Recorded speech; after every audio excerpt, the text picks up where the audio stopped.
এখানে বলেছে যদি একজন বর্ণান্ধ পুরুষ এবং একজন স্বাভাবিক মহিলাকে বিয়ে করে তবে তাদের সন্তানদের কতজন বর্ণান্ধ হওয়ার সম্ভাবনা থাকে। বর্ণান্ধ পুরুষটি বর্ণান্ধ এবং মহিলাটি স্বাভাবিক, তাহলে কতজন বিবাহ করলে যদি বিবাহ করে তাদের সন্তান বর্ণান্ধ হওয়ার মানে কত পার্সেন্ট চান্স আছে, এটা আমরা ক্রসিংয়ের সাহায্যে বুঝবো। এবং এগুলো ক্লাস 10, 12 এগুলো লাগে, এটা গুরুত্বপূর্ণ জিনিস, এটা ধরি। আসলে আমরা অঙ্কটা শুরু করি। আর তোমরা চ্যানেলে নতুন হয়ে থাকলে চ্যানেলটিকে সাবস্ক্রাইব করে পাশে বেল আইকনে প্রেস করে অল নোটিফিকেশানকে অন করে রাখবে, যাতে আরও নিত্য নতুন ভিডিও আসে। এবং আমরা ব্যাচ লঞ্চ করছি, ফ্রি ব্যাচ ক্লাস 11, 12 জন্য, সেই ব্যাচ তোমরা দেখতে পারবে। অঙ্কের ব্যাচ লঞ্চ হচ্ছে। তো বেশি না কথা বাড়িয়ে অঙ্কটা শুরু করি। ধরছি C+টা হচ্ছে স্বাভাবিক, ধরে নিচ্ছি C+ স্বাভাবিক আর C হচ্ছে বর্ণান্ধ ধরলাম। এবার আমাকে কি বলেছে, বর্ণান্ধ পুরুষ তার সঙ্গে কার বিবাহ হয়েছে, স্বাভাবিক মহিলা, এর বিবাহ হলো। তাহলে এটা বর্ণান্ধ XC, বর্ণান্ধ C ধরেছি আর Y লিখছি। এটা স্বাভাবিক বলেছে মানে XC প্লাস XC, এগুলো হচ্ছে প্যারেন্টাল মানে P, প্যারেন্টাল মানে জনিত্রী জননী। এখান থেকে দুটো আমরা ভাগ করে নেবো, XC একটা Y একটা, এখান থেকে দুটো পাবো XC প্লাস একটা XC একটা। এটা হচ্ছে গ্যামেট উৎপন্ন হলো প্যারেন্টাল থেকে। এবার আমরা চেকার বোর্ড করবো, আমরা নিশ্চয়ই জানি চেকার বোর্ড করতে।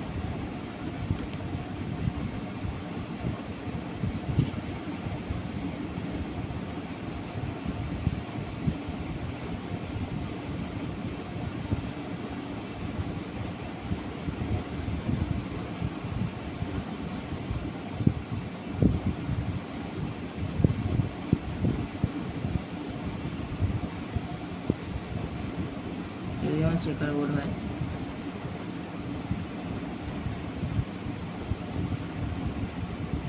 চারটে ভাগ করতে এরকম চেকার বোর্ডে। এইটা হচ্ছে ধনুর্ধারী চিহ্ন, পুরুষ চিহ্নটা, আর একটা মহিলা চিহ্ন। এটা ধনুকের মতন, মহিলারা যেহেতু এটা সহজভাবে মনে হয় মহিলা আয়না দেখতে ভালোবাসে, আয়নার একটা ছবি, আর এটা ধনুকের চিহ্ন। এদিকে এটা বসালাম পুরুষদেরটা, এদিকে মহিলাদেরটা বসাবো।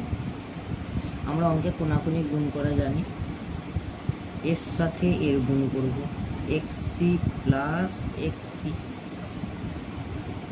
এর সাথে এর গুণ করব XC প্লাস Y, এর সাথে এর গুণ করব XC XC, এর সাথে এর গুণ করব XC Y। আমরা XC প্লাস XC মানে এই XC প্লাস XC ধরেছিলাম, ঠিক না? XC প্লাস XC, এখানে স্বাভাবিকেরও ভাগ রয়েছে, বর্ণান্ধেরও ভাগ রয়েছে, মানে এটা বাহক কন্যা।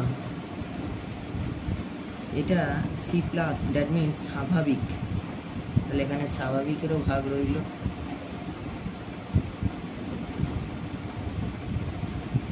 স্বাভাবিকেরও ভাগ আছে পুরুষ Y, এখানে পুরুষ তো আমরা Y দিয়ে ধরেছি, তাহলে এটা হচ্ছে স্বাভাবিককে সংক্ষেপে লিখছি পুরুষ, সবাই একা, এদিকে ডট ডট।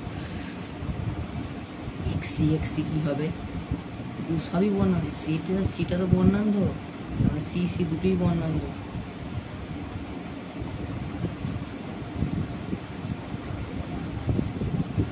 C দুটোই বর্ণান্ধ, তাহলে বর্ণান্ধ কন্যা,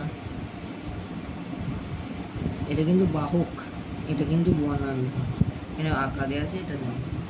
আর এটা হচ্ছে বর্ণান্ধ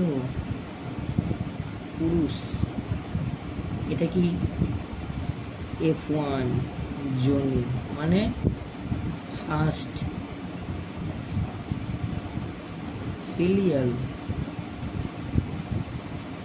জেনারেশন।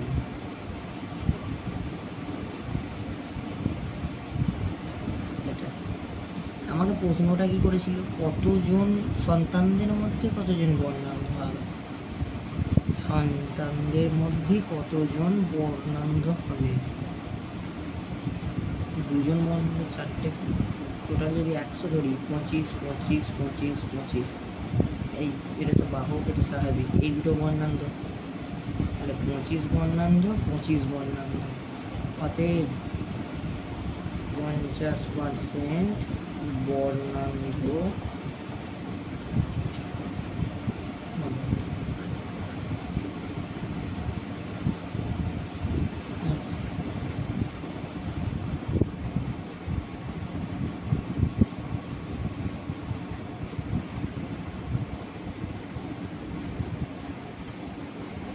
ভিডিওটি ভালো লাগলে লাইক করো এবং চ্যানেলটি সাবস্ক্রাইব করো, তোমার বন্ধুদের মধ্যে শেয়ার করো।